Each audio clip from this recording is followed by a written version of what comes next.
ఈ for the people topic వస్తే ఏ నాయకుడైనా ఏ సందర్భంలోనైనా దాడులు చేయొచ్చా? ఏ పార్టీ నాయకుడైనా సరే.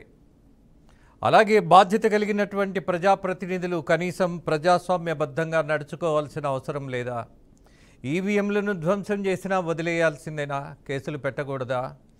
అలాగే కూటమిగా గెలిచిన వాళ్ళు పార్టీలుగా కలుసుకోలేకపోతున్నారా అన్నటువంటి విమర్శ కూడా ప్రారంభమైంది. కారణం బీజేపీ, టీడీపీ అలాగే జనసేన ముగ్గురు కలిసి ఒక్క ప్రెస్ మీట్ అయినా పెట్టనటువంటి పరిస్థితి కనపడుతోంది. అలాగే సమస్యల మీద మాట్లాడుతున్నప్పుడు ఎవరికి వారే ఒకరిగా మాట్లాడడం, కలిసి మాట్లాడలేకపోవడం అనేది ఏదైనా కనిపిస్తోందా అన్నటువంటిది కూడా చర్చనీయాంశంగా మారుతోంది. ఇక ఓటమికి కారణాలు వదిలేసి అధికార పక్షంపై ఒక ఎదురుదాడి. సహజంగా ఎప్పుడైనా మనం ఓడిపోయినప్పుడు, గెలిచినప్పుడు కొన్ని కారణాలు వెతుక్కుంటాం. గెలుపులో కూడా కొన్ని పొరపాట్లు జరిగాయి, ఇంకా అద్భుతమైనటువంటి విజయం సాధించాలి కదా అన్నటువంటిది ప్రతి దాంట్లో ఉంటుంది. రాజకీయాల్లోనే కాదు, అది గేమ్ అయినా సరే, మరొక విషయమైనా సరే. బట్ రాజకీయ పార్టీలు ఓటమి పాలైనటువంటిది, అది కూడా అనూహ్యమైనటువంటి ఓటమి. వాళ్ళకి అర్థం కాలేదని మాజీ ముఖ్యమంత్రి చెప్పారు ఎందుకు ఓడిపోయాము అన్నది. మరి దీని మీద చర్చించకుండా పదే పదే మాజీ మంత్రులు ప్రెస్ మీట్లు పెట్టి మరి మా పార్టీ కార్యాలయాలను కూల్చేస్తున్నారు అని చెప్తున్నారు. ఫైన్, అడ్డగోలుగా కట్టాం కాబట్టి చట్ట ప్రకారం మేము కూల్చేయాల్సిన పరిస్థితి ఉన్నది, మా దృష్టికి వచ్చిన తర్వాత ఉపేక్షించాల్సిన అవసరమే లేదు అన్నది పాలకపక్షం యొక్క వాదన. నిజమే కదా? అది అడ్డగోలుగా కట్టిన కట్టడమైనప్పుడు ఖచ్చితంగా ప్రభుత్వ దృష్టికి వచ్చినప్పుడు మేనమేషాలు లెక్క పెట్టుకోవాల్సిన అవసరం లేదు. కొంతమంది సలహా ఇస్తున్నారు, కొద్ది రోజులు ఆగొచ్చు కదా, 1 సంవత్సరం పాటు చూడొచ్చు కదా. ఏం చూడాలి? అది అక్రమ కట్టడం అని తెలిసిన తర్వాత కూడా ఉపేక్షించాలా? రాజకీయం అనేది అలా ఉంటుందేమో కానీ పాలన అలా ఉండదు. ప్రభుత్వానికి ఒక బాధ్యత ఉంటుంది. అది అక్రమ కట్టడమైనప్పుడు ఖచ్చితంగా కూల్చాల్సిందే. అది ప్రజలకు నష్టమైనప్పుడు ఖచ్చితంగా బాధ్యత తీసుకోవాల్సిందే. అలాగే అది ప్రజలకు ఏమాత్రమైనా అభ్యంతరకరమైనప్పుడు, అలాగే ఇబ్బంది పడుతున్నప్పుడు ఆ ప్రజల కోరిక మేరకు పాలకపక్షం నిర్ణయాలు తీసుకోవలసిందే. సో మొత్తం మీద ఇవాళ విపక్షం ఏదైతే ఉన్నదో వాళ్ళు మాట్లాడినటువంటి మాటలు మొదటిగా మీకు చూపిస్తాను. సుధాకర్ రెడ్డి గారు,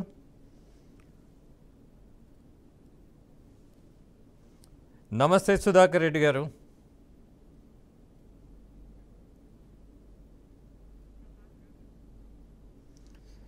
మీరు మీట్లో ఉన్నారు. సుధాకర్ రెడ్డి గారు, లేదు సార్. Yeah, okay, done. చెప్పండి sir.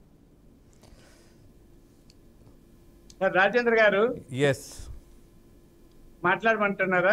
Yeah, I'm inviting you. మొదటిగా మీతోనే ప్రారంభిస్తారు సుధాకర్ రెడ్డి గారు. సరే, ఇందాక మీరు అన్నట్టు రాజకీయాలు వేరు, ప్రభుత్వం వేరు. ప్రభుత్వం అందరు ప్రజల కోసం చట్టబద్ధంగా పనిచేయాలి. దురాగతాలు, అన్యాయాలు, అక్రమాలు, చట్ట విరుద్ధ కార్యకలాపాలు జరిగినప్పుడు సమాజాన్ని రక్షించడం కోసం కట్టడాలనైనా కూల్చాలి, రౌడీల్ని జైల్లో పెట్టాలి, ఏదైనా చేయాలి. ఎవరో గంజాయి అమ్ముతుంటారు, వాళ్ళు తీసుకొచ్చి అయ్యా కొద్ది రోజులు ఆపండి, వాళ్ళకి కౌన్సిలింగ్ చేయండి, గంజాయి అబ్బంది చెప్పండి అంటామా? అరెస్ట్ చేయమంటుంటామా? అలా రోడ్ల మధ్యలో రోడ్లకి అవరోధంగా అడ్డంకిగా ఇల్లు కట్టుకుంటూ పోతే అధికారం ఉంది కదా అని దుర్వినియోగం చేస్తే ఆ తర్వాత వచ్చిన ప్రభుత్వం ఆ అధికార దుర్వినియోగాన్ని అడ్డుకోకపోతే అది ప్రభుత్వం కాదని.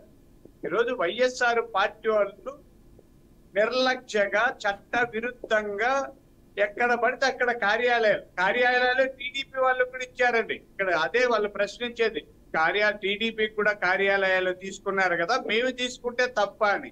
మీరు తీసుకున్న తప్పు లేదు, Congress party, BJP, CPI, CPM ఇతర పార్టీలు తీసుకున్న తప్పు లేదండి. చట్ట విరుద్ధంగా భవనాలు కట్టడం తప్పు, అది కక్ష కాదండి, రక్ష. సమాజాన్ని రక్షించడం కోసం చంద్రబాబు నాయుడు గారి ప్రభుత్వం నిబద్ధతతో నిజాయితీతో పనిచేస్తుంది. దీన్ని రాద్ధాంతం చేస్తున్నారు. తర్వాత మీరు అన్నట్టు పిన్నెల్లి రామకృష్ణారెడ్డి గారు బహిరంగంగా ఈవీఎంను పగలగొట్టి అక్కడ ఉన్న వాళ్ళని ఒక అతన్ని కొట్టి గాయపరిచి పోతే అంబటి రాంబాబు గారు ఏమంటారు, అది ఊరిక బెయిల్ ఇచ్చే సెక్షన్ కాకుండా 307 ఎందుకు పెట్టారు, ఆ వీడియో లోకేష్ గారికి ఎలా వచ్చిందని ప్రశ్నిస్తాడు తప్ప అది తప్పే, తప్పుకు శిక్ష ఉంటుందని అనకపోతే, వీడియోలు రాకపోతే వదిలేయమంటారా అంబటి రాంబాబు గారు? సరే ఆయన అయితే వదిలేశారు అనుకోండి, ఆయన అర్ధరాత్రిలో ఆడవాళ్ళకు ఫోన్ చేసినా వదిలేశారు, డాన్సులు వేసినా వదిలేశారు, ఏం చేసినా ఆ ప్రభుత్వం కాబట్టి వదిలేశారు. ఇది చంద్రబాబు నాయుడు గారి ప్రభుత్వం. చట్టాన్ని అమలు చేయడంలో నిక్కచ్చిగా ఉంటారు, నిర్దేశించిన విధి విధానాలను ఆయన అమలు చేస్తారు. ఆ విధంగా చేస్తున్నాం. పిన్నెల్లి రామకృష్ణారెడ్డిని అరెస్ట్ చేయకూడదు అంటారు, ఏం పూజ చేయమంటారా? బాగా ఆయన దగ్గర ఏమైనా ట్రైనింగ్ పొందమంటారా? అందరిని కార్యకర్తలు పంపించి అయ్యా ఈవీఎంలు ఎలా పగలగొట్టాలి, తలలు ఎలా పగలగొట్టాలి అని ఆయన దగ్గర ఏమన్నా ట్రైనింగ్ తీసుకోవాలా? బుద్ధి ఉండాలండి. అంబటి రాంబాబు గారు కానీ ఎవరైనా మాట్లాడారు. చట్ట విరుద్ధంగా చేసిన కోర్టులు ఉన్నాయి.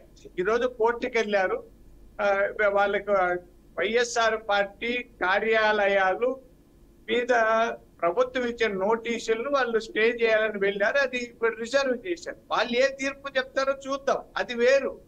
అంతేకాని నేరాలను కూడా వదిలేయండి, రాజకీయాలు 1 సంవత్సరం రోజులు ఆపండి, రాజకీయాల్లో ఈ కక్షలు కాదండి, చట్టబద్ధంగా. ఇప్పుడు ఇంతకు ముందు ఎవరో హత్య చేస్తుంటారు, ఆ ప్రభుత్వం వదిలేసి ఉంటుంది, అతన్ని ఇప్పుడు అరెస్ట్ చేయకూడదా?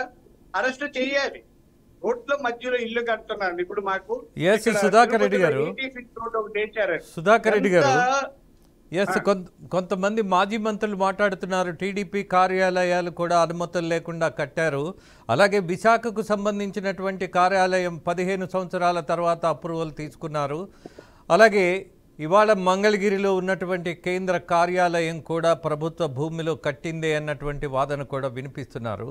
మై క్వశ్చన్ ఇస్ దట్ ఇవాళ వైసీపీ పార్టీ యొక్క కేంద్ర కార్యాలయం కావచ్చు, లేదా జిల్లాల్లో ఉన్నటువంటి పార్టీ కార్యాలయాలు కావచ్చు, అవి అక్రమ కట్టడాలని గుర్తించిన తర్వాత కూలగొడుతున్నటువంటి ప్రయత్నం జరుగుతున్నప్పుడు, మరి ఇదే ప్రభుత్వం గతంలో ఉన్నప్పుడు ఈ టీడీపీ పార్టీ కార్యాలయాలను ఎందుకు టచ్ చేయాలా, ఎందుకు పడగొట్టలా?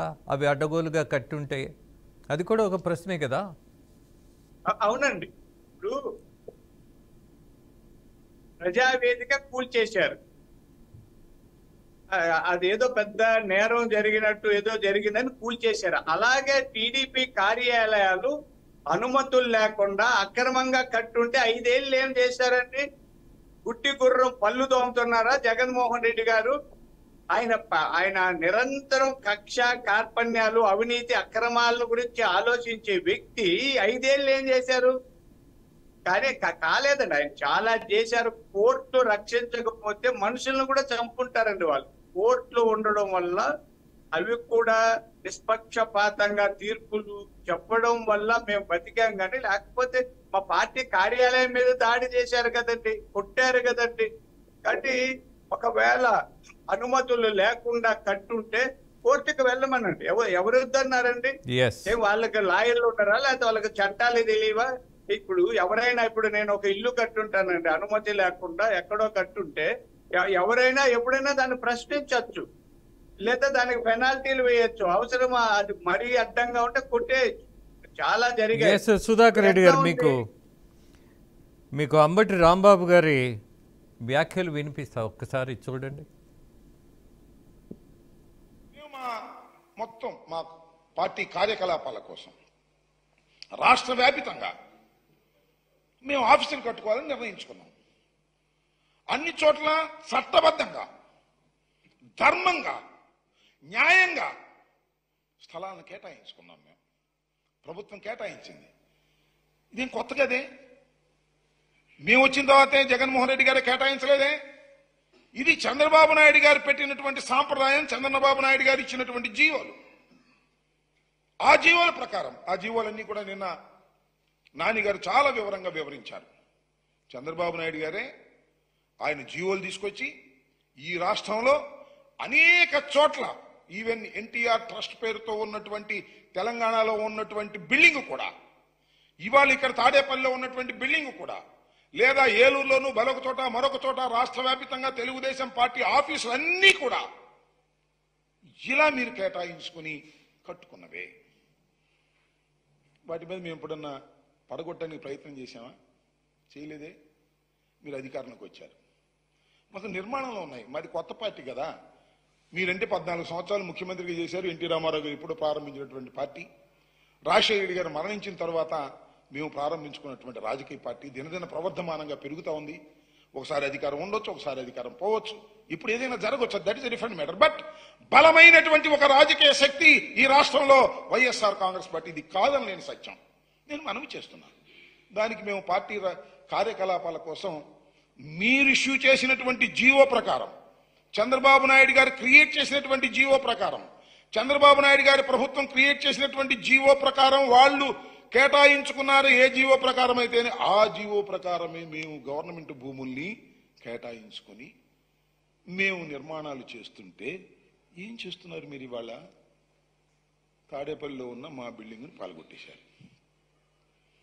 టకటకటక నిమిషాల మీద పాల్గొట్టేశారు. ప్రమాణ స్వీకారం చేశారు, మా ఆఫీస్ పాల్గొట్టేశారు. మేము మొత్తం మా పార్టీ కార్యకలాపాల కోసం. ఎస్, సుధాకర్ రెడ్డి గారు చాలా స్పష్టంగా అంబటి రాంబాబు వాదిస్తున్నది ఒకటే, జీవో జీవో జీవో. మరి ఆ జీవోని అడ్డం పెట్టుకొని మీరు భూములు దోచేశారా, లేకపోతే ఆ జీవోని బేస్ చేసుకొని వీళ్ళు అక్రమ కట్టడాలు నిర్మించారా? తేడా ఏంటి? మన కార్లకి ఒకే చోట రిజిస్టర్ చేస్తామండి. అలాగే డ్రైవింగ్ లైసెన్స్ కూడా వాళ్ళే ఇస్తారు. వాళ్ళే డ్రైవింగ్ లైసెన్స్ ఇచ్చారు కాబట్టి మా డ్రైవర్ ఎవరిని గుద్ది చంపినా అది కేసు కాదంటామా?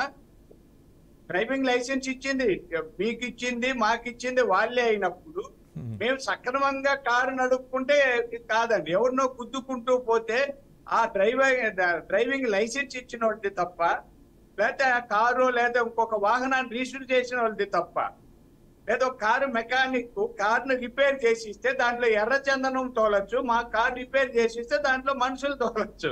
కాబట్టి ఆ కారు రిపేర్ చేసిన మెకానిక్ ని అడుగుతావా? ఈ అంబటి రాంబాబు హరికథలు చెప్పడానికి బాగా పనికొస్తాడండి. అంటే హరికథలు అంటే వాళ్ళని మామూలుగా చెప్పే హరికథ అసలు గురించి కాదు, పనికి రాని మాటలు చెప్పేవాడిని హరికథలు చెప్పేవాడంట. ఇలా పనికి మాలిన హరికథలు చెప్పడం ఆయన మానుకోవాలి. జీవో నిజమే, చంద్రబాబు నాయుడు గారు ఆ జీవో ఇచ్చారు, దాని ప్రకారమే పార్టీలకి స్థలాలు కేటాయించారు, ఇవన్నీ నిజమే. అంత మాత్రాన మీరు అక్రమంగా కట్టడాల కంటే చూస్తూ ఉండాలా? చంద్రబాబు నాయుడు గారు లేదా మా పార్టీ తెలుగుదేశం పార్టీ అప్పుడు అక్రమంగా కానీ ఆ కేటాయింపులు జరిగి అక్రమంగా లేదా అనుమతులు లేకుండా భవనాలు కట్టింటే వీళ్ళు చర్యలు తీసుకోవచ్చు కదండి. అప్పుడు ఏం చేస్తున్నారు? కళ్ళు మూసుకొని డ్యాన్స్ వేస్తున్నావా రాంబాబు? పాప ఆమె ఎవరో, ఇంకా ఆమె పేరు వద్దులేండి పాప. ఈ మధ్య ఒకసారి ఆమె పేరు చెప్తే సార్ నా పేరు ఇంకా మర్చిపోయిన ఎందుకు చెప్తారని, ఇప్పుడు అర్ధరాత్రుల్లో ఫోన్లు చేసే దానికి ఉన్న తీరిక వీటి మీద లేదా? ప్రభుత్వం వీళ్ళు పాలన పరిపాలించారా లేకపోతే ఇంకేమైనా కాస్తున్నారా? దేని కాస్తున్నారంటే పరిపాలించలేదా? కళ్ళు లేవా? చట్టాలు లేవా? అప్పుడు ఐఏఎస్ ఆఫీసులు ఐపీఎస్ ఆఫీసులు లేరా? ఏదో జరిగిన దాన్ని నోరుంది కదా అని నోటికొచ్చినట్టు మాట్లాడితే వినేవాళ్ళు ఎవరు లేదు. అంబటి రాంబాబు గారు ఇంకైనా ఇలాంటి బుగుసిపోని కబుర్లు చెప్పడం, నోరు అడ్డం పెట్టుకొని అడ్డదిడ్డంగా మాట్లాడడం మానుకోవాలండి. లేకపోతే ప్రజలే ఆయనకి తగిన బుద్ధి చెప్తారు. ఇంకా ఏమైనా మిగిలిందా? ఏ సార్, ఇంకా ఏదైనా మిగిలిందా? ప్రజలే బుద్ధి చెప్తారన్నారు కదా, ఇంకా ఏదైనా మిగిలిందా? అదే చెప్పారు కదా, ఇప్పుడు చెప్పారు, ఇంకా చాలా ఉందండి. ఇప్పుడు ప్రజల్లోకి వెళ్తే తీవ్రంగా ప్రతిఘటిస్తారండి. అంటే మనం అనకూడదు కానీ చాలా మంది నిరసన వ్యక్తం చేస్తారు, రాళ్లతో కొట్టిన ఆశ్చర్యాలు. అందుకే కదా జగన్మోహన్ రెడ్డి గారు భయపడి, ఆయనకి అసెంబ్లీ ఫోబియా పట్టుకున్నది. ఇప్పుడు మామూలుగా అందరికి ఒక్కొక్కరికి ఒక రకం ఫోబియా ఉంటది, రకరకాల ఫోబియాలు ఉంటాయి. కొత్తగా అసెంబ్లీ ఫోబియా పట్టుకొని అసెంబ్లీకి పోతే ఏమడుగుతారో ఏమి చెప్పలేము, అక్కడ ఏమవుతారో ఏదో తెలియక పారిపోయి బెంగళూరులో ఉన్నాడు. ఈయన ఒకడు నిలబడి ఏదో మాటలు చెప్తున్నారు. కాబట్టి ఈ అక్రమాలని ఎవరైనా, మీరైనా నేనైనా ఎవరైనా చట్టబద్ధంగా పనిచేయాలి. నేరాలు చేసిన వాడు శిక్ష అనుభవించక తప్పదని అందరూ మేము చెప్తున్నాం. వాళ్ళు చెప్పాలి తప్ప మేము నేరం చేస్తే మమ్మల్ని అడిగితే అది కక్ష సాధింపు చర్య అనడం అనేది రాజ్యాంగ విరుద్ధం. వీళ్ళకి ప్రజాస్వామ్యం మీద కొద్ది కూడా స్పృహ లేదు, జ్ఞానం లేదు, అభిమానం లేదు, గౌరవం లేదని అనిపిస్తా ఉంది. ఎస్ సుధాకర్ రెడ్డి గారు, మీరే మీ కూటమి నాయకులే మాట్లాడుతూ ఉంటారు మాజీ ముఖ్యమంత్రి గురించి, ప్రతి చోట ఆయనకి రాజభవనాలు ఉన్నాయని. ఇప్పుడే కదా ఆయనకి విశ్రాంతి దొరికింది. బెంగళూరు వెళ్ళి ఆయన సొంత ఇంట్లో ఉంటే పారిపోయాడని ఎలా అంటారు? ఎందుకంటున్నారు? కారణం ఏంటి? అది ఇప్పుడే గుర్తొచ్చిందండి. మీరు అదే వాళ్ళు అడ్డదిడ్డంగా మాట్లాడు. ఆయనకి ఓడిపోయిన తర్వాత వెళ్ళమనండి, ఎవరు లేదండి. ఇప్పుడు నాకు కూడా మా ఊరు దాసరపల్లి, ఇక్కడ నుంచి 50 కిలోమీటర్లు.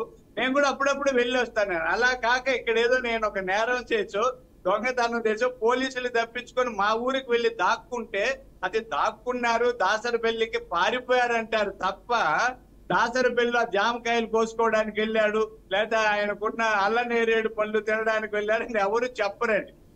జగన్మోహన్ రెడ్డి గారు ఇక్కడ తట్టుకోలేక బెంగళూరు పారిపోయారు. పారిపోవడమే, పారిపోకపోతే నిలబడండి. ఎవరైనా ఇప్పుడు చంద్రబాబు నాయుడు గారు అప్పుడు ఓడిపోయారండి. ఓడిపోయినప్పుడు ఎక్కడ రోజు ఆఫీస్ లో కూర్చొని పోరాటం చేశాం, మాట్లాడారు, కార్యోన్ముఖులు చేశారు. ఈయనకి సత్తా ఉన్న నాయకుడైతే ఇప్పటికి జిల్లాలన్నీ తిరిగి సమీక్ష సమావేశాలు పెట్టుండాలి. ఓడిపోయిన వాళ్ళందరినీ పిలిచి ఎందుకు ఓడిపోయామో తెలుసుకోవాలి, జ్ఞానం తెలుసుకోవాలి, పరివర్తన కోసం ప్రయత్నం చేయాలి, ఎలా మారాలో చూడాలి. 2009లో మనం గెలవాలంటే ఇప్పటి నుంచి ఏమి చేయాలి, వ్యూహాత్మకంగా ఎలా చేయాలి, ప్రచారాశ్రమాలను ఎలా సంధించాలి, కొత్తగా ఏమైనా ఆలోచనలు చేయాలి. చేయకుండా అక్కడ ఏం పని అండి? కానీ మీరు కూడా అర్థం చేసుకోవాలి సుధాకర్ రెడ్డి గారు, అవ్వాతాతల ప్రేమ ఏమైంది, అక్కా చెల్లెళ్ళ అనుబంధం ఏమైంది అని ఆయన దిగులు పడుతూ ఎందుకు ఓడిపోయానో తెలియనటువంటి పరిస్థితుల్లో he became very lonely. He was shocked by the verdict of the Andhra Pradesh people. So మరి ఆయనకి కొంచెం మానసిక విశ్రాంతి తీసుకోవాల్సిన పరిస్థితి ఉంటుంది కదా. అట్ ద సేమ్ టైం మీకు ఒక విజ్ఞప్తి పంపించాడు, నాకు ఒక ప్రతిపక్ష హోదా ఇవ్వండి బాబు అని. దాన్ని కూడా మీరు నిర్లక్ష్యం చేస్తున్నారుగా సార్. ఇప్పుడు దానికంటే సిగ్గు మాలిన చర్య ఇంకోటి లేదండి. ప్రతిపక్షం ఎందుకంటే హోదా మామూలు మన సాంప్రదాయాల ప్రకారం 10% సీట్లు ఉండాలి. ఎక్కడ ఇవ్వలేదండి. ఆయన ఏదో ఒక తప్పుడు లేఖ రాసేసి ఉపేంద్ర గారు రాజ్యసభ సభ్యులుగా ఉన్న ఆయనకి లోక్సభలో ప్రతిపక్ష నాయకుడు హోదా ఇచ్చారంటారు.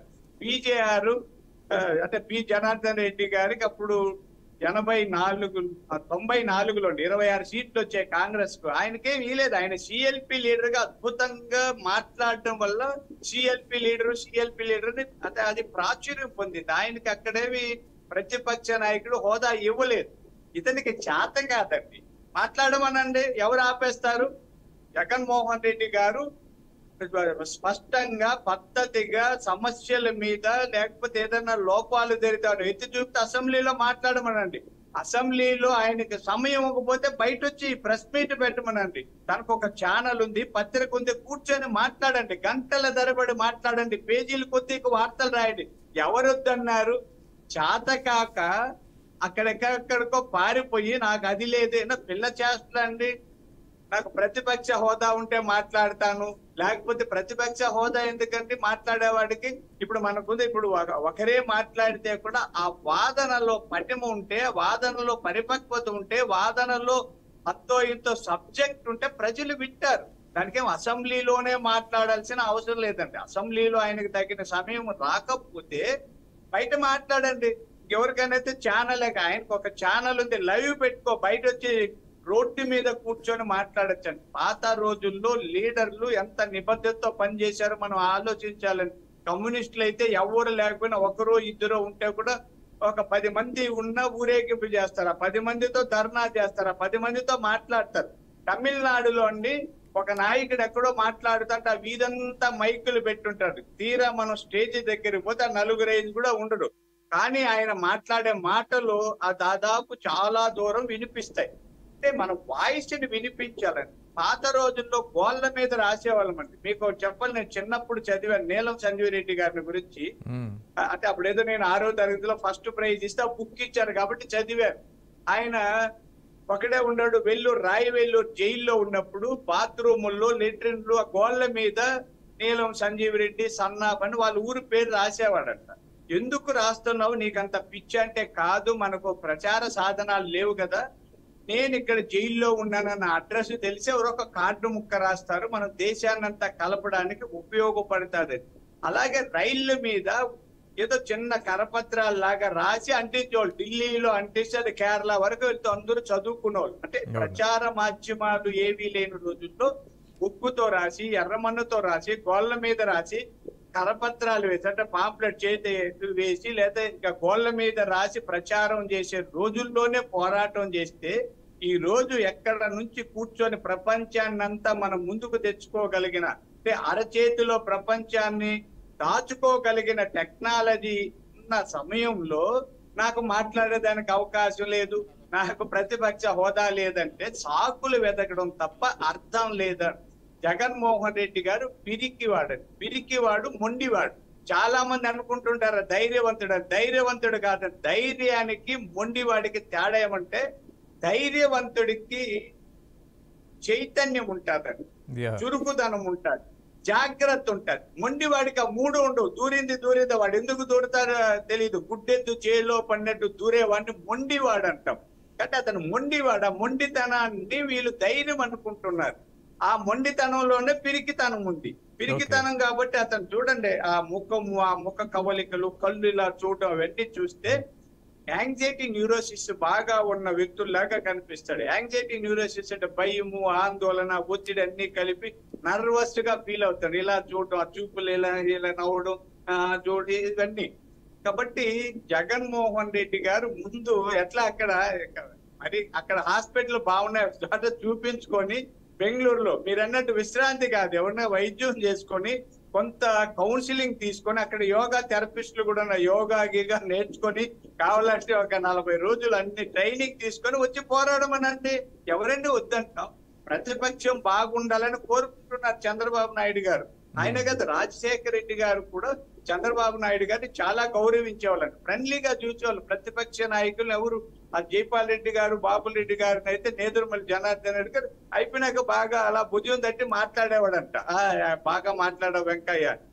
ఇది వదిలేసి వీళ్ళు పారిపోతూ అపోత కల్పనలతో తెలుగుదేశం పార్టీ మీద, కూటమి నేతల మీద ఈ మాజీ మంత్రులు చెత్తగా ఓడిపోయిన వాళ్ళు ఆరోపణలు చేయడం తప్పండి. మీరు ఇందాక అన్నారు అవ్వా తాతల ప్రేమలని. ప్రేమ అనేది విషపు కవుగిలి. అతను ఎవరికి మొత్తం మోసం చేస్తూ అవ్వా తాతను ముద్దు పెడతావా? అమ్మకు దిక్కు లేదు, చెల్లికి దిక్కు లేదు, బాబాయికి దిక్కు లేదు, బాబాయి కూతురికి దిక్కు లేదు, ఇంట్లో తనతో పుట్టిన వాళ్ళకు దిక్కు లేదు, కట్టుకున్న భార్యకి దిక్కు లేదు, ఎవరికీ దిక్కు లేని ఇతను అవ్వని, తాతని, చెల్లెమ్మను, కన్నమ్మను, పిన్నమ్మను, ఆయమ్మను అంటే ఎవరండి?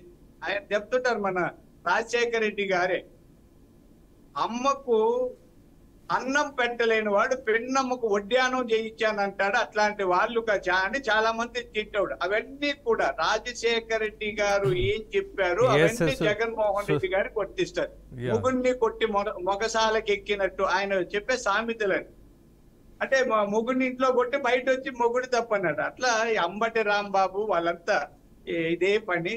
కొంతమంది అంతర్ధానం అయినారు. ఇంకా మా రోజా గారు ఇంకా కనపల్లి, ఆమె ఎక్కడో గజ్జలు కట్టుకుంటుంది కాళ్ళకి ఎగరడానికి. ఇంకా కొంతమంది ఎక్కడెక్కడ ఉన్నారు, అందరూ వస్తారండి. వచ్చే వరకు ఆగుదాం.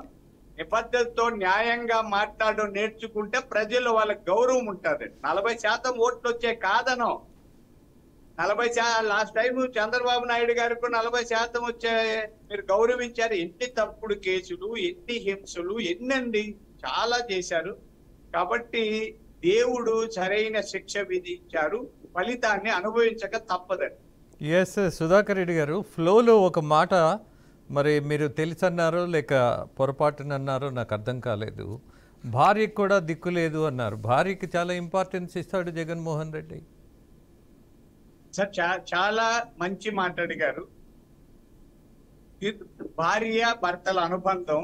ఇప్పుడు నా భార్య ఉందండి, నేను ఎక్కడన్నా పెళ్లికి వెళ్తుంటే నా భార్యను తీసుకెళ్తే గౌరవం, కారులో నా పక్కన కూర్చోబెట్టుకుంటే గౌరవం, లేదా నేను సైకిల్ దొక్కితే ముందర వారి మీద కూర్చోబెట్టి తొక్కితే నా భర్తన, లేదా వెనక కూర్చోబెట్టి.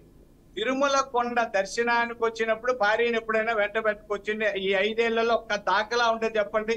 అతను భార్యను గౌరవించే వ్యక్తి అయితే నేను ముఖ్యమంత్రి, నాకెంత హోదా ఉందో చూడు, భగవంతుడికి నేరుగా వెళ్ళి బట్టలు పెట్టగలిగిన గౌరవము అన్ని నాకు ఉన్నాయి. అది నా భార్య కూడా అనుభవించినాయి అండి. ఎవరైనా మేము సైకాలజిస్టులు చెప్తుంటాం, ఏదో సన్మాన సభలు అట్లా వాటికి భార్యలు తీసుకెళ్ళండి, ఆ సన్మానాన్ని చూస్తే ఆహా నా భర్తకి సమాజంలో ఇంత గౌరవం ఉందా అనుకుంటే ఆమె ఆ ఆనందం 6 నెలలు ఉంటుందంట. అలాగే భర్త పని చేసే కార్యాలయాలకి ఎక్కడో తీసుకెళ్లి భార్యను కూర్చోబెడితే ఆ వచ్చే ఒత్తిడిని తట్టుకోవడం కోసం భర్త ఎంత కష్టపడుతున్నాడో ఆమెకు అర్థమైతే ఆమె ఇంటికి వస్తానే సఫరీలు చేస్తాడండి. ఒక బ్యాంకులో క్యాషియర్ ఎంత బాధపడుతుంటాడో ఆ భార్య అక్కడ చూస్తే ఓహో మన భర్త ఇంత కష్టపడుతున్నాడా, ఇంత చకచక పనులు చేయాల, చిన్న పొరపాటు జరిగి వేళ్లలోనో లక్షల్లోనో ఏదో తేడా వస్తే అవి జీతాలను కట్ చేస్తారు కదా, ఇంత ఒత్తిడిని భరించి ఇంటికి వస్తున్నాడంటే ఆయనకి ఎంతో చేస్తారు. ఇది కానీ జగన్మోహన్ రెడ్డి గారు భార్య ద్వారా వ్యాపారాలు చేయించుకుంటున్నాడు, ఒక పత్రిక లేకపోతే ఇంకొక వ్యాపారాలకు యజమానిగా పెట్టుకొని సంతకాలు చేయించుకుంటున్నారు తప్ప భార్యకి ఇచ్చే విలువ ఏ రోజైనా ఇచ్చారా అండి? అంటే ఒకటి ఇప్పుడు వాళ్ళు సుధాకర్ రెడ్డి గారు వాళ్ళు క్రైస్తవ మతాన్ని అనుసరిస్తారు కాబట్టి మీరు అన్నట్టు కొన్ని టెంపుల్స్కి రాలేని పరిస్థితి ఉంటుందేమో, అలా ఎందుకు అనుకోకూడదు సార్? క్రైస్తవ మతం అనుసరిస్తే చెప్పేమనండి, మేము క్రైస్తవులు తిరుమల కొండకు రామని చెప్పమనండి. ఎందుకు వచ్చి ఇక్కడ హిందూ అనేది అక్కడ క్రైస్తవ అనేది అక్కడక్కడ నామాలు వేసుకునేది అవి అవసరం లేదండి. మేము క్రైస్తవ మతస్థులము, తిరుమలకు రామని చెప్పండి, దేవాదాయ శాఖ మంత్రి దగ్గర బట్టలు పంపండి. ఎవరు వద్దన్నారండి? ఆయన వద్దన్నారా? ఈ డ్రామాలు ఎందుకు? నా colleague Gopinath Rayalaseema region in charge ఉన్నారు. ఎస్ గోపీనాథ్, ఒక ప్రధానమైనటువంటి విషయం ప్రధాన నాయకుడి గురించి, ముఖ్యంగా పొంగనూరు అనగానే రాష్ట్రానికి మొత్తానికి తెలుసు ఏంటి, ఎలా అక్కడ ఉన్నటువంటి నాయకుడు ఏం చేస్తుంటాడు, ఏం చేశాడు, ఎలా చేశాడు, ఏం జరిగింది, ఇలాంటి ప్రశ్నలన్నీ వస్తాయి. అక్కడే బలమైనటువంటి వైసీపీ నాయకుడని చెప్పుకునేటటువంటి ఆయన నియోజకవర్గంలోనే ఇవాళ 15 మందికి పైగా కౌన్సిలర్స్ పార్టీ మారడం ఏంటి కారణం?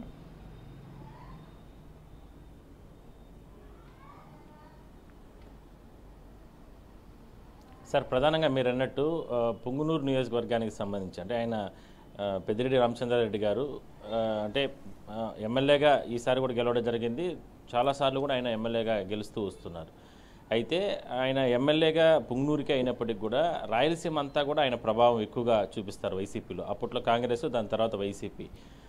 ఎందుకంటే ఇంకా జగన్ గారికి అత్యంత సన్నిహితుడు, రాయలసీమ జిల్లాల్లో ఉన్నటువంటి ఆ 4-5 మంది నాయకుల్లో కూడా మనం చెప్పుకోవచ్చు. అలాంటిది ఇవాళ అంటే మనం చూసాం సార్, అంటే వైసీపీకి సంబంధించిన పార్టీ రాష్ట్ర వ్యాప్తంగా ఈ మధ్య జరిగిన ఎన్నికల్లో ఎంత ఘోరంగా విప్లవం చెల్లిందో మనం చూసాం. దాని తర్వాత ఈయన కూడా ఇక్కడ పొంగునూరులో కేవలం ఒక 6,000 పైన మాత్రమే ఓట్లలో ఆయన గెలవడం జరిగింది. అయితే ఎంత ప్రాధాన్యత తగ్గిపోయిందో చూడండి.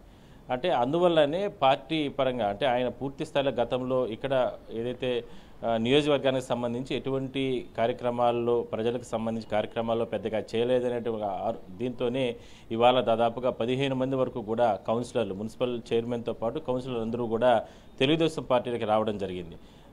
అంటే ఇదంతా అంటే పార్టీలు అధికారంలోకి వచ్చిన తర్వాత పార్టీలు మారుతూ ఉంటారు, లేదంటే రకరకాలు జరుగుతూ ఉంటాయి. కానీ పొంగునూరులో మాత్రం చాలా డిఫరెంట్. ఎన్నో సంవత్సరాల నుంచి దాదాపుగా 30-40 సంవత్సరాల నుంచి కూడా పెద్దిరెడ్డికి అత్యంత సన్నిహితులుగా ఉన్న వాళ్ళు కూడా అంటే ఇన్నాళ్ళు కూడా వాళ్ళ అరాచకాలు వాళ్ళు ఇది అంటే ఎవరో పైనుంచి చెప్తే ఇక్కడ పొంగునూరు కాన్స్టిట్యున్సీ కావచ్చు మీకు కూడా చాలా విషయాలు తెలుస్తారు. గతంలో ఒక పార్టీ బీసీవై పార్టీకి సంబంధించినటువంటి నేతలపైన దాడులు చేయడం, ఆయన కాన్వాయ్ పైన అంటే ధ్వంసం చేయడం, తగలబెట్టడం, అంటే ఒక రావణ కష్టంగా రాష్ట్ర అంటే నియోజకవర్గాన్ని వాళ్ళ గుప్పిట్లో పెట్టుకోవడం, రకరకాల భూ అక్రమాలు, రకరకాల భూములు స్వాధీనం చేసుకోవడం, ఎన్నో రకాల ఇబ్బందులు పెట్టడం జరిగింది. వీటన్నిటినీ కూడా నాయకులు పై స్థాయిలో ఉన్న నాయకులు చెప్తేనే మేము చేశామే తప్ప కింది స్థాయిలో మాకు ఎటువంటి దీంట్లో సంబంధాలు లేదంటూ కూడా ఇవాళ కొంతమంది స్వచ్ఛందంగా వాళ్ళందరూ కూడా కౌన్సిలర్లు, మున్సిపల్ సంబంధించి కౌన్సిలర్లు అందరూ కూడా ఇవాళ తెలుగుదేశం పార్టీలోకి వచ్చారు. అంటే చాలా ప్రాంతాల్లో జరుగుతూ ఉంటాయి. అంటే అధికారం వచ్చింది కాబట్టి అధికారం మార్పుల్లో భాగంగా పదవులు అనుభవించడానికి వచ్చేసాము, పార్టీ మారామని చెప్పుకుంటారు. కానీ ఇక్కడ జరిగింది మాత్రం కేవలము వాళ్ళపైన పెట్టిన ఇబ్బందులు అధికారంలో ఉన్నప్పటికి కూడా అంటే పై స్థాయిలో నేనున్నప్పుడు మీరు పోయి దాడులు చేయండి అంటే ఆ ప్రెజర్ తీసుకురావడం. గతంలో దాడులు జరిగిందంతా కూడా ఆ ప్రెజర్ పైనే ఇలాంటి వాళ్ళందరూ కూడా పోయి ఈ అరాచకం అనేది సృష్టించారు. దాన్ని మేము జీర్ణించుకోలేకనే ఇవాళ తెలుగుదేశం పార్టీలోకి మారుతున్నామంటూ కూడా కౌన్సిలర్లుగా ఉన్న వాళ్ళందరూ కూడా మారడం జరిగింది. ఇంకా కూడా ఆయనకి అనుచరులుగా ఇంకా కూడా ముఖ్యమైన వాళ్ళందరూ కూడా రేపెల్లుండిలో కూడా తెలుగుదేశం పార్టీలో చేరుకోబోతున్నారు, కొంతమంది జనసేనలోకి వెళ్ళబోతున్నారు. ఇట్లా రకరకాలుగా అంటే ఒక్క నియోజకవర్గానికే కాకుండా చాలా ప్రాంతాలు మొత్తం చిత్తూరు జిల్లాలో అలాంటి పరిస్థితి కొనసాగుతుంది. అంటే అలాగే గోపీనాథ్, మీ ప్రాంతంలో వైఎస్ఆర్సీపీ పార్టీ అంటే రాష్ట్ర అభివృద్ధికి సార్ మీ ప్రాంతంలో ముఖ్యంగా మీ రీజన్లో అలాగే మీ జిల్లాలో వైఎస్ఆర్సీపీ పార్టీ కార్యాలయాలను ఏదైనా ఇవాళ ఉన్నటువంటి పాలకపక్షం టచ్ చేసిందా, చేసే పరిస్థితి ఉందా?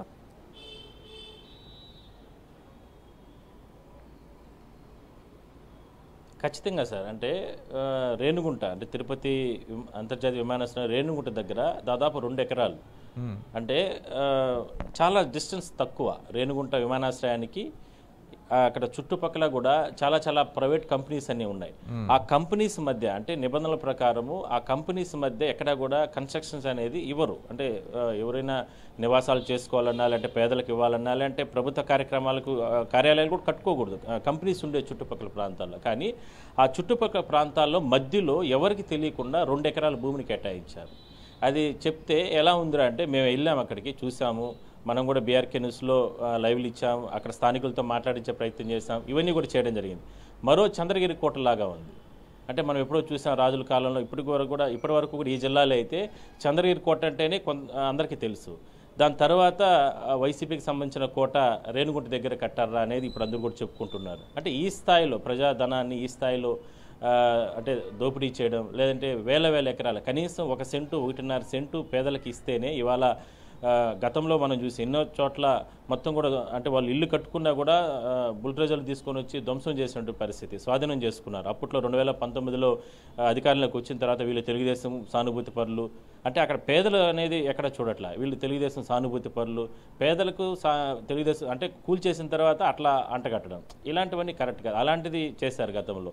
కానీ ఇవాళ 2 ఎకరాలు దాదాపుగా కోటలను తలపించే విధంగా కూడా నిర్మాణాలు చేయడం జరిగింది. ఇవన్నీ కూడా కరెక్ట్ కాదంటే కూడా అక్కడ స్థానికంగా ఉన్న వాళ్ళందరూ మాకే తెలియదు, ఈ కంపెనీస్ చుట్టూ ఈ రకమైనటువంటి నిర్మాణాలు చేశారు. ఈ స్థాయిలో ఒక చంద్రగిరి కోట లేదంటే ఏదో రాజుల కాలంలో మేము ఎక్కడో చూసినట్టు కోటలలాగా ఇవన్నీ తల్పిస్తున్నాయి, మాకే తెలియనటువంటి పరిస్థితి అక్కడ స్థానికులు కూడా వాళ్ళు మాట్లాడడం జరిగింది. ఇది ఇక్కడే కాదు చాలా ప్రాంతాల్లో చేశాయి కాబట్టి దానిపైన పూర్తి స్థాయి కూడా ప్రభుత్వం కూడా చర్యలు తీసుకుంటా ఉంది. ఎక్కడెక్కడ నిబంధనలు అంటే అన్ని ప్రాంతాల్లో కూడా నిబంధనలకు విరుద్ధంగానే, ఎందుకంటే వాళ్ళకు చాలా బలమైనటువంటి నమ్మకం 2019లో ఏ విధంగా మనం ఏదో అవ్వాతాతలకు లేదంటే ఏదో అందరికీ కూడా మనం ఏ విధంగా మాయ చేసి అధికారంలోకి వచ్చామో ఈసారి కూడా 2024లో ఖచ్చితంగా మనం మాయ చేయబోతున్నాం, మనమే గెలుస్తున్నామంటూ కూడా ఆ పార్టీ చెప్పుకునింది. కాబట్టి ఖచ్చితంగా ఇవన్నీ కూడా ఈ కోటలన్నీ అనుకున్నారో మరి తెలియదు, కానీ ఒకసారిగా ప్రజల్లో వచ్చిన మార్పు తెలుగుదేశం కూటమి. సార్ చెప్పండి. మీరు లైన్లో ఉండండి. అలాగే సుధాకర్ రెడ్డి గారు, ఈ పార్టీ కార్యాలయాలన్నీ గమనిస్తున్నప్పుడు చూస్తున్నప్పుడు ఆ విజువలైజేషన్లో అవి రాజమహల్లాగా ఉన్నాయి. I came to know that mister Jaganmohan Reddy ఆయన సీఎంగా ఉన్నప్పుడు దేశంలో అత్యంత సంపన్నవంతుడైన ముఖ్యమంత్రిగా గుర్తింపబడ్డాడు. అఫ్కోర్స్ అది వేరనుకున్నా, కానీ ఇవాళ పార్టీ కార్యాలయాలన్నీ గమనించినప్పుడు రాజప్రాసాదాలుగా కనిపిస్తున్నప్పుడు వీటిల్ని కూలగొట్టడం కంటే అవకాశం ఉంటే వీటిల్ని పాఠశాలలుగా మార్చే సదుపాయం ఉంటే ఇవాళ ఉన్నటువంటి ప్రభుత్వం ఆ నిర్ణయం తీసుకొని వాటిల్ని స్వాధీనం చేసుకుంటే బాగుంటుందేమో. What do you say Sudhakar Reddy గారు? సార్ రాజేంద్ర గారు, మీరు చెప్పినది చాలా సబబైన విషయమే. అయితే వాటిని మనం పాఠశాలలుగా మార్చాలంటే దాన్ని స్వాధీనం చేసుకోవడానికి సరైన చట్టాలు ఉండాలి. అలా ప్రభుత్వం జీవో ఇష్యూ చేస్తే అదే కోర్టులో నిలబడగలగాలి. అవి అంత సులభం కాదంటే మనం మామూలుగా మాట్లాడినంత సులభం కాదు. అయితే ఇప్పుడు మీరు కాళహస్తి దగ్గర 2 ఎకరాల్లో కట్టడం అంటే పూర్తి అవినీతి డబ్బండి. అక్కడ బియ్యపు మధుసూదన్ రెడ్డి గారు ఎమ్మెల్యేగా ఉన్నారు. సార్ మీకు అది చెప్తాను, రేణుగుంట సబ్ రిజిస్టర్ ఆఫీస్ లో ఎవరైనా రిజిస్ట్రేషన్ కి వెళ్లితే అంటే మీకు నాకు అందరికి తెలిసి రిజిస్టర్ ఆఫీసుల్లో లంచాలు ఉన్నాయన్నది బ్రిటిష్ కాలం నుంచి ఇప్పటి వరకు ఉంది. ఏదో కొంతంతో ఇంతో తీసుకుంటుంటారు. అక్కడ 3 షేర్లు అండి. ఒకటి గవర్నమెంట్ ఫీజు, దానికి రెట్టింపుగా ఆఫీసులో సబ్ రిజిస్ట్రార్ డబ్బులు తీసుకుంటారు. తరువాత ఎమ్మెల్యే కోట, అక్కడ అంటుంటారండి వాళ్ళు, సబ్ రిజిస్ట్రార్ చెప్తారు, సార్ ఇది ఇవ్వాల్సిందే ఎమ్మెల్యేకి, లేకపోతే మీ ఇష్టము, మేము చేయలేము, ఆయన పోయి అడుక్కోండి. ఎవరైనా ఒక ఇల్లు కట్టాలంటే ఆయనకి డబ్బులు ఇవ్వాలి. ఎవరైనా ఒక ఎకరంలో రియల్ ఎస్టేట్ బిజినెస్ చేయాలంటే ఆయనకి షేర్ ఇవ్వాలండి. అంత దోపిడీ చేసిన డబ్బుతో అలాంటి భవనాలు కట్టారు. ఇవన్నీ కూడా అక్రమ భవనాలు కాదు, అవినీతి భవనాలని. వీటిని మీరన్నట్టు అలా ప్రత్యేకమైన చట్టాలు చేసి వాటన్నింటినీ స్వాధీనం చేసుకోగలిగితే చాలా ఉత్తమే. భవనాలు కూల్చేసి, ఎందుకంటే అది ఎవరు కట్టినా వందలు వేలు కోట్లు ఖర్చు పెట్టే కట్టుంటారు. దాన్నంతా కూల్చేస్తే ఆ వనరులు ఊరిక వృధా అవుతుంది అన్నది ఉంటుంది మనకి. అయితే ఇక్కడ వనరులు వృధా చూడాలా, చట్టాన్ని కాపాడాలన్నది ఒకటి. అలాంటి ఏదైనా ప్రత్యేకమైన చట్టాలు ఉంటే మీరు అన్నట్టు, లేదా జగన్మోహన్ రెడ్డి గారికి జ్ఞానం ఉంటే, వివేకం ఉంటే ఆయనే దాన్ని పాఠశాలలుగానో కళాశాలలుగో ఇచ్చేసేయచ్చు, గౌరవం అన్న దక్కుతుంది. ఇప్పుడు మీకు ఒక విషయం చెప్పాలండి, దుర్యోధనుడు 5 ఊర్లు ఇచ్చుంటే ఆయన బతుకుంటాడు, కొన్ని అప్పట్లో లక్షల మంది బతుకుంటారు, ఆ కౌరవ సామ్రాజ్యం బాగా విస్తరి 5 ఊర్లు కదండి వాళ్ళు అడిగింది. కానీ కక్ష గట్టి పాండవులతో వైరం తెచ్చుకొని లక్షలాది మంది ప్రాణాలు నాశనమై తన వంశాన్ని కూడా నాశనం చేసుకున్నారు. నేను ఇందాకే మాట్లాడుతున్నాను సాయంత్రం, జగన్మోహన్ రెడ్డి గారు ఇంత దారుణంగా కావడానికి కారణం విపరీతమైన అవినీతి. ఈ సంపద ఇల్లు మీద ఆయనకి ఆ భవనాల మేనియా ఉన్నట్టుంది. దాంతో పాటు కులపిచ్చండి. అంటే నేను కూడా రెడ్డినే, నేను సాయంత్రం అంటే ఈ రాకముందు నేను నా భార్య రాధ ఇద్దరు మాట్లాడుకుంటున్నాం. ఏదో ఒకే రెడ్లు అంటే ఈ రాష్ట్రంలో రెడ్లే ఉన్నారా? పోనీ ఆ రెడ్లు ఉన్నారు. రెడ్లకి ఎంతమందికి ఇస్తారు? పెద్దిరెడ్డి రామచంద్రారెడ్డి ఇంట్లో ఆయన కొడుకు, ఆయన తమ్ముడు, లేదా చెవిరెడ్డి భాస్కర్ రెడ్డి గారి కొడుకు, కరుణాకర్ రెడ్డి గారు కొడుకు, ఇక్కడ బిఎఫ్ మసూదన్ రెడ్డి గారు ఆయన భార్య కూతురు అంతా లంచాలు తీసుకోవడం. అంటే కుటుంబాల పాలన తీసుకొచ్చి మిగతా వాళ్ళందరినీ దూరం పెట్టడం వల్ల ఆయనకు దురదృష్టం తప్పలేదండి. ప్రజలు గుర్తించడం వల్ల తొక్కేశారు. తర్వాత మా పెద్దిరెడ్డి గారిని మాట్లాడతాను, మీరు చూపించారు కాబట్టి. ఆయన పెద్ద పుడింగ్ లాగా, పెద్దిరెడ్డి అంటే ఆయన పొంగునూరు పుడింగ్ అంటుంటాం. చంద్రబాబు నాయుడు గారిని ఓడిస్తానన్నారు, సవాలు చేశారు. ఇంకా చంద్రబాబు నాయుడు గారు లేదన్నారు. అన్నా పెద్దిరెడ్డి అన్నా, నువ్వు ఊర్లోకి రాకుండా ఎందుకు పారిపోయావన్నా అన్న అంటున్నాడు. నాకంటే పెద్ద ఆయన, నాకంటే ముందు సోషియాలజీ చదివారు ఆయన. మేమిద్దరు జనతా పార్టీలో కలిసి పనిచేసి ఎమ్మెల్యేలుగా పోటీ చేశాం. ఆయన ఊర్లోకి వస్తే జనం తిరగబడితే పారిపోయాడండి. అదే చంద్రబాబు నాయుడు గారు ప్రాజెక్టుల పరిశీలన కోసం, ఆయన అక్రమంగా నిర్మిస్తున్న ప్రాజెక్టుల పరిశీలన కోసం మదనపల్లి పొంగునూరు ప్రాంతాలకు వస్తే రాళ్ళు వేయించి, రాళ్లతో కొట్టించి, మమ్మల్నే కొట్టి దాదాపు 1000 మంది మీద తప్పుడు కేసులు పెట్టి విర్రవీగిన పెద్దిరెడ్డి రామచంద్రారెడ్డి గారి పరిస్థితి తొడలు విరిగిన దుర్యోధుడు లాగా ఉన్నారండి. గొప్ప కూలిపోయారు, ఎక్కడున్నారో తెలియదు. అందుకే అలాంటి దురాగతాలని ప్రజలు సహించలేకపోయారు. మున్సిపల్ చైర్మన్ తో పాటు 15 మంది కౌన్సిలర్లు వచ్చారు. రాను ఇంకా సర్పంచులు, ఎంపీపీలు, జడ్పీటీసీలు అందరూ వస్తే పెద్దిరెడ్డి గారికి మిగిలేది 0 అండి. ఆయన కొడుకు ఇప్పటికీ అంటున్నాడు అందరితో, ఈ రాజకీయాలు తట్టుకోలేము, రాజకీయాలు మానేస్తే మంచిది అంటున్నాడు మిథున్ రెడ్డి గారు. కాబట్టి ప్రజలు ఈ అవినీతి పరులకి, అక్రమార్కులకి సరైన బుద్ధి చెప్పారండి ఆంధ్రప్రదేశ్ ప్రజలు. మోసం చేయలేదు, సమాజాన్ని రక్షించారనేది నా ఉద్దేశం. సుధాకర్ రెడ్డి గారు, బిఎఫ్ మధుసూదన్ రెడ్డి అనే మాజీ ఎమ్మెల్యే గురించి మీరు చెప్పారు కదా, మరొక విషయం కూడా నేను గుర్తు చేస్తా. అమరావతి రైతులు కాళహస్తిలో ఆగారు వాళ్ళ పాదయాత్రలో. ఆగినప్పుడు బెంగళూరు నుంచి, కర్ణాటక నుంచి అనేక మంది వాసుదేవరావు గారు అనే ఒక పెద్ద ఆయనతో కలిసి ఆయన సారథ్యంలో రైతులను కలవడానికి వచ్చినప్పుడు ఏర్పాట్లు నేను దగ్గరుండి చేశాను. అలాగే భోజనం కూడా వండించాం. కానీ ఆయనకి కనీసం మాత్రం కర్ణాటక నుంచి వచ్చినటువంటి రైతులకు ఆ కాళహస్తిలో ఏ లాడ్జిలో కూడా ఒక్క రూమ్ కూడా ఇవ్వడానికి వీల్లేదు అని శాసించేశాడు. మీరు గనక ఇస్తే మీ పార్కింగ్ ప్లేసుల్లో కర్ణాటక రిజిస్ట్రేషన్ కార్లు కనపడితే వచ్చి మీ లాడ్జిని తగలబెడతాను అని భయపెడితే వాళ్ళు నాకు నమస్కరించి కాళ్ళు పట్టుకున్నంత పని చేశారు. సార్ మేము భోజనము పెట్టలేము, కనీసం వసతి కూడా ఇవ్వలేము, వీఆర్ ఎక్స్ట్రీమ్లీ సారీ అన్నారు. చాలా ఆశ్చర్యపోయా, అసలు మనం ప్రజాస్వామ్య దేశంలో ఉన్నామా లేదా అన్నటువంటి అనుభవం ఆ రోజు చూసా. అలాగే మరొక విషయం, వసంత కృష్ణ ప్రసాద్ ఆయన ఆ పార్టీలో ఎమ్మెల్యేగా ఉన్నప్పుడు ఒక ఆదేశాన్ని ఆయన శిరసావహించాల. ఏంటి ఆ ఆదేశం? అందరినీ బూతుల పంచాంగంతో తిట్టాలని.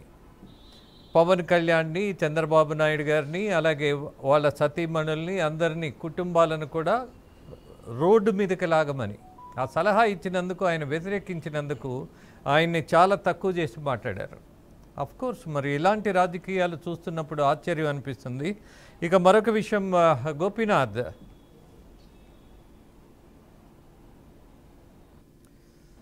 ఇవాళ రియలైజేషన్ ఏదైనా కనపడుతోందా? ఇవాళ ఇప్పటికీ విపక్షం చెప్తోంది మాకు 40% ఓట్లు ఉన్నాయి, 40% ఓట్లు ఉన్నాయని. కానీ 11 సీట్లు మాత్రమే ఉన్నాయన్నది వాళ్ళకి గుర్తుండట్లా, మర్చిపోయినట్టు ప్రవర్తిస్తున్నారు. ప్రజల్లో ఎలాంటి భావం కలుగుతోంది? ఇవాళ పాలకపక్షం తీసుకున్నటువంటి నిర్ణయాలు, ఈ పార్టీ కార్యాలయాలు అక్రమ కట్టడాలు కాబట్టి కూల్చవలసిందే అన్నటువంటి నిర్ణయం చట్టబద్ధంగా తీసుకున్న తర్వాత కూడా విపక్షం వాదిస్తోంది. మరి ప్రజలు ఏమనుకుంటున్నారు?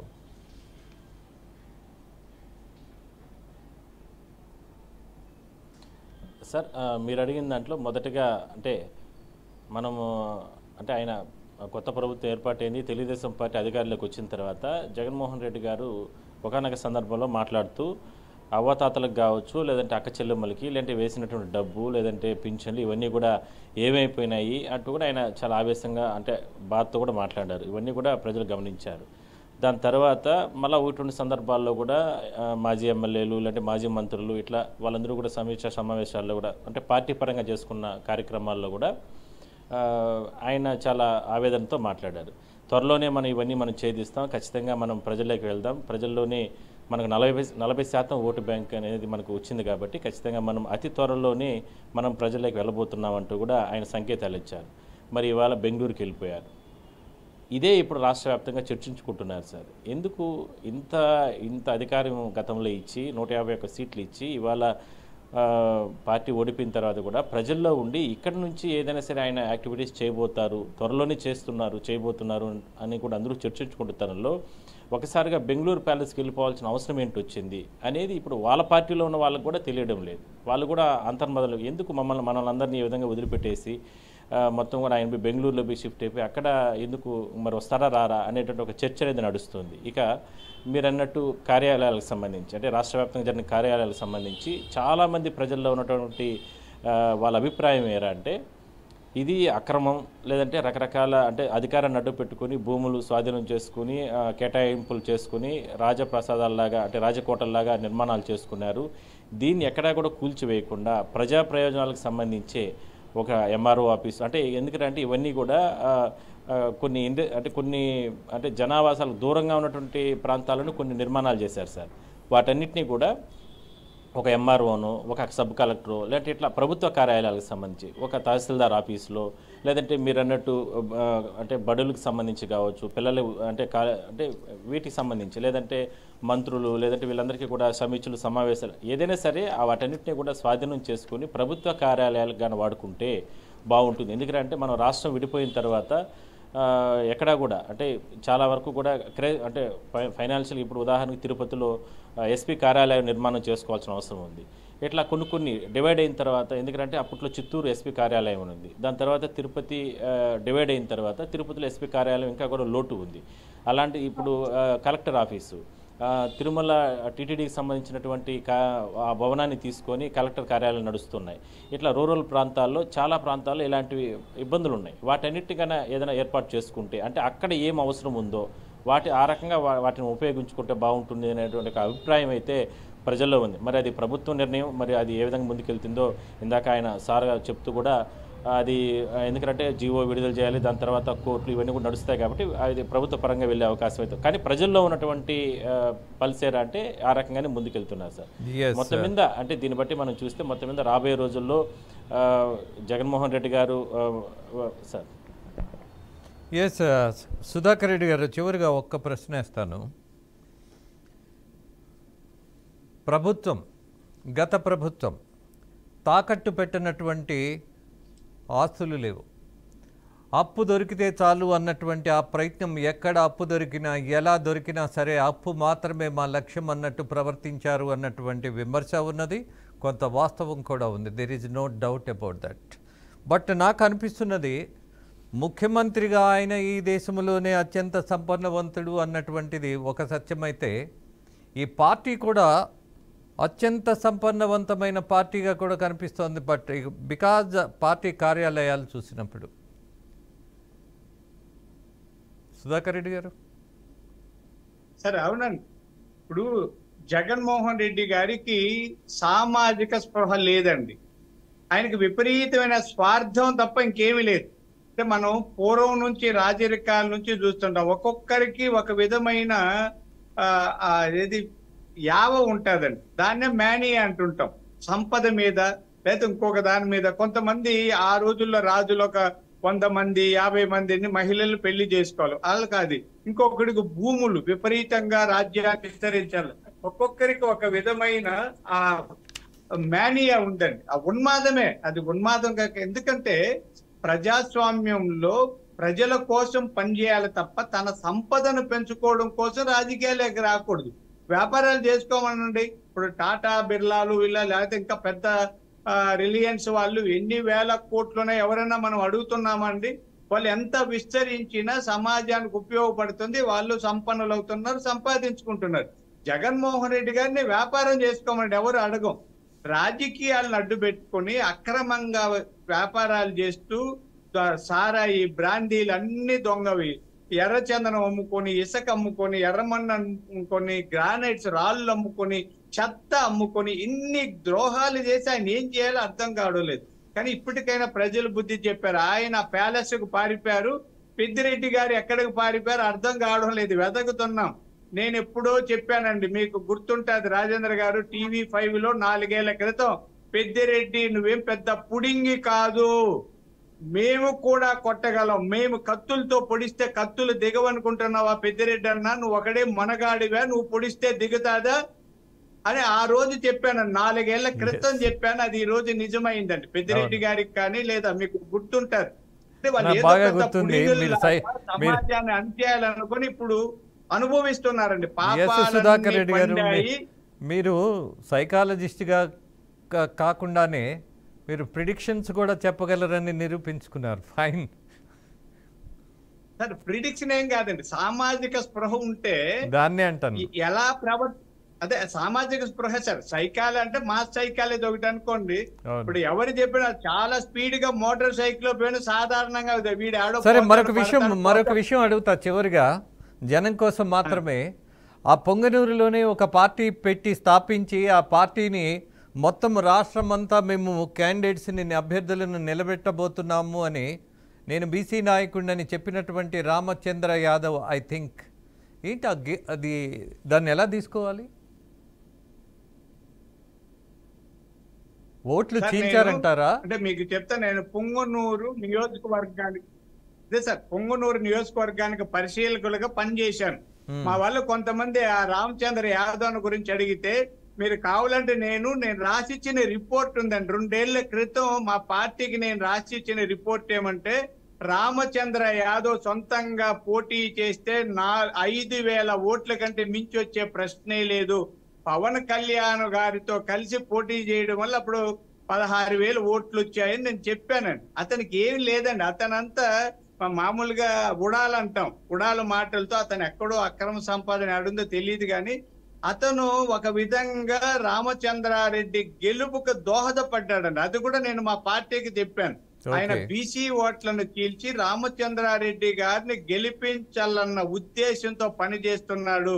అతనికి డబ్బులు కూడా రామచంద్రారెడ్డి గారే సమకూరుస్తున్నా కూడా ఆశ్చర్యం లేదు.